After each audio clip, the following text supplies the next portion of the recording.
किया जब अंशदायी पेंशन हम लेना चाहते, हमने फॉर्म भरी, कई बार फॉर्म भरा, जिले में गया, जिले से फिर यहाँ पे रिटर्न वापस आया कि ये फॉर्म में गलत है, यहाँ सीओ से आपके दस्तखत नहीं है, उस पन्ने में दस्तखत होना चाहिए। गोल मोल करते करते आज 7 साल बीत गए, लेकिन आज तक हमारे सचिव साथी को अंशदायी पेंशन का लाभ नहीं मिला। ये सरकार की ढुलमुल नीति हमने देखा। 10 साल तक हमने देखा, 10 साल भी मामा जी ही थे, आज फिर से मामा जी हैं, फिर से 5 साल चलेंगे, 10 साल वो चल गए, मामा जी हमको मामूद बनाते जा रहे हैं, हम मामू बनते जा रहे हैं। तो ये बुढ़ापे का जो सहारा है, जो ओल्ड पेंशन स्कीम, अब इतने सारे संगठन है, अब वो समय नहीं रहा। मैं ज्यादा बात नहीं करूंगा, मैं ऐसा यदि भाषण करने नहीं आया। आपने देखा ये घड़ी है, सब जान रहे हैं ना घड़ी है, इसमें 3 कांटे हैं। इस घड़ी में 3 कांटे, एक छोटा, एक बड़ा है और एक पतला, सबसे बड़ा। और तीनों कांटे जो है आगे पीछे चलते हैं, कोई धीरे चलता है, कोई उससे भी कम चलता है, कोई तेज चलता है। उसी प्रकार हमारे संगठन के लोग हैं, उसी प्रकार हमारे समाज विभागों के लोग हैं, या जितने विभाग यहाँ पे हैं उतने विभागों के लोग हैं। कोई धीरे बोलता है, कोई धीरे सुनता है, कोई धीरे चलता है, कोई सी गतिविधि कम है, अलग अलग कम है। जब ये घड़ी की बेजान काटा है, जब 1 होके 12 बजा सकती है, तो हम लोग तो जीवित इंसान है, हम 12 नहीं बजा सकते। अब हमको 12 बजाने का समय आ गया, हम तब तक कैसे रहेंगे?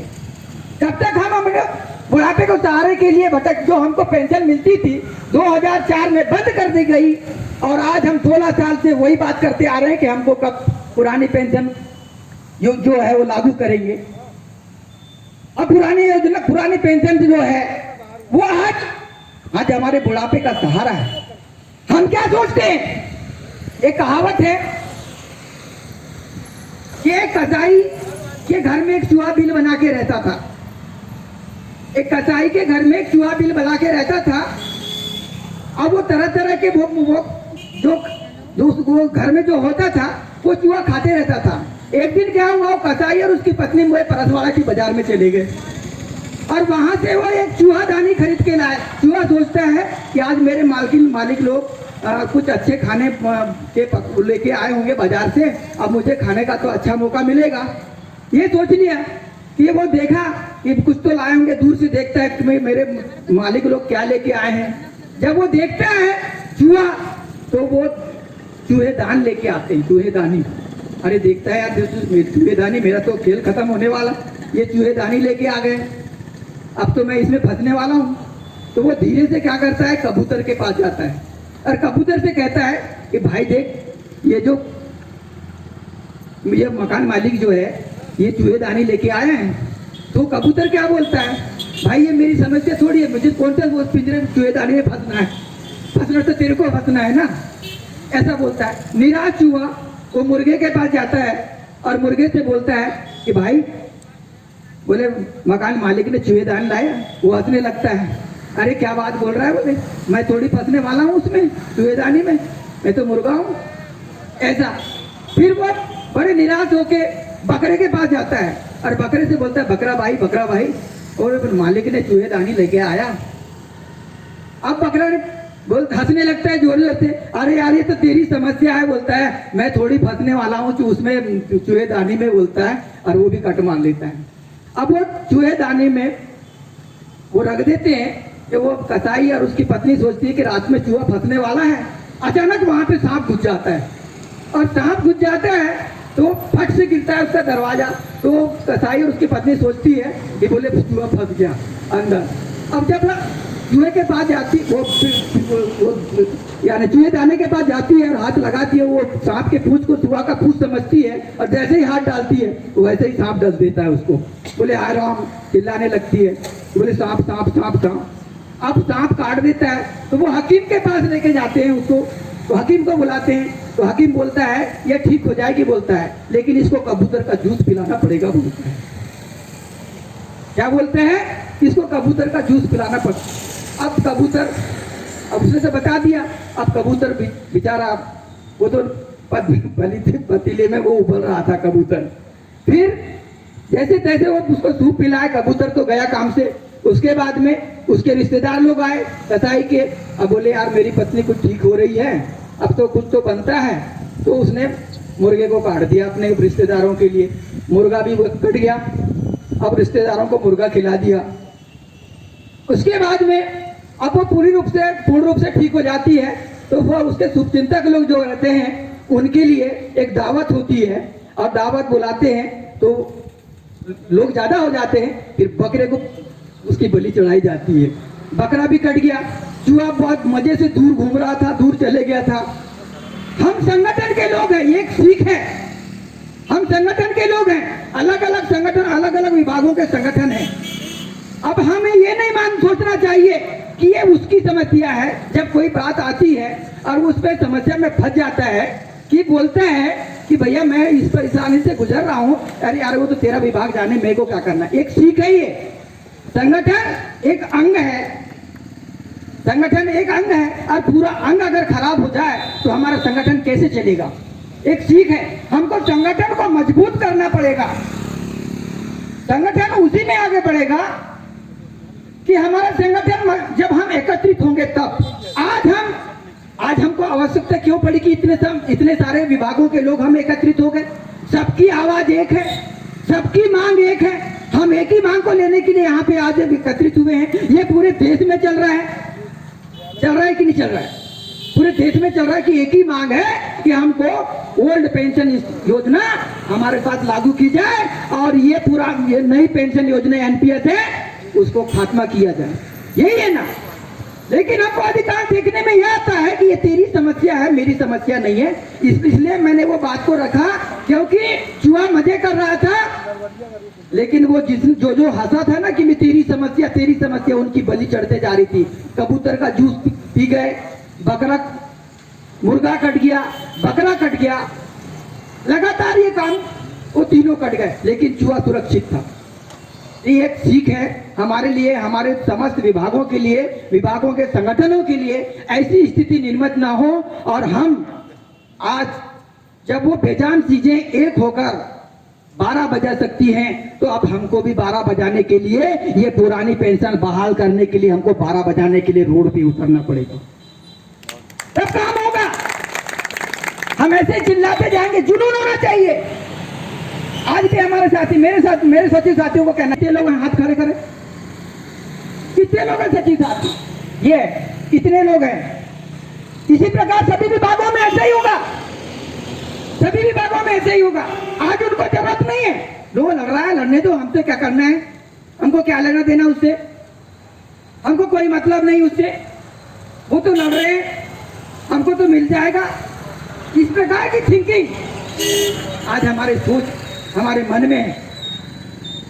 आज हम इस परसवाड़ा ब्लॉक के अंदर में इतने विभाग यहाँ पे उपस्थित हैं, शायद ये जगह कम भी हो जाती, शायद मैदान हमको लेना पड़ता, लेकिन हम इतने से लोग इसमें सिमट के रह गए।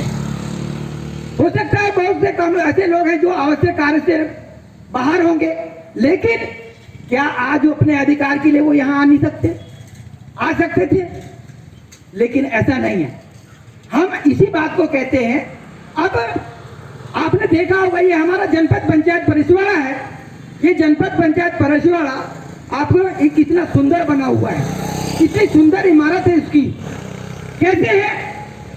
जब मिट्टी जब एकता करती है तो ईंट बनती है, जब मिट्टी एकता करती है तो ईंट बनती है, जब ईंट में एकता होती है तो दीवार बनती है, और जब दीवार में एकता होती है तो सुंदर सा जनपद पंचायत परसवाड़ा का भवन बनता है। ये बेजान चीजें एक होकर सुंदर भवन बना सकते हैं, तो हम तो इंसान हैं, क्या हम एक नहीं हो सकते? एक हो सकते हैं ना। लेकिन हमारे में ऐसा नहीं है। हमारे हक की लड़ाई तो दूसरा लड़ रहा है, हमारा साथी तो लड़ रहा है, जिसको जरूरत है वो आ रहा है, बाकी लोग आज जगह नहीं होती यहाँ पे। ये खेत का विषय हमको कहना पड़ता है कि हमारे सचिव साथियों में कितनी कमी है। आज यहाँ पे 20-25 भी नहीं है, ऐसे ही सभी विभागों में है। आज हमारी आवाज को कौन सुनेगा? हम जब तक हमारी आवाज को बुलंद नहीं करेंगे, ये हमको ये 16 साल से जो बंद है ना पुरानी पेंशन ये कैसे मिलेगा हमको? इसको बुलंद करने के लिए पूरे बालाघाट जिला कांप जाना चाहिए, पूरा मध्य प्रदेश कांप जाना चाहिए। आज एक दिन का विधायक बनता है, वो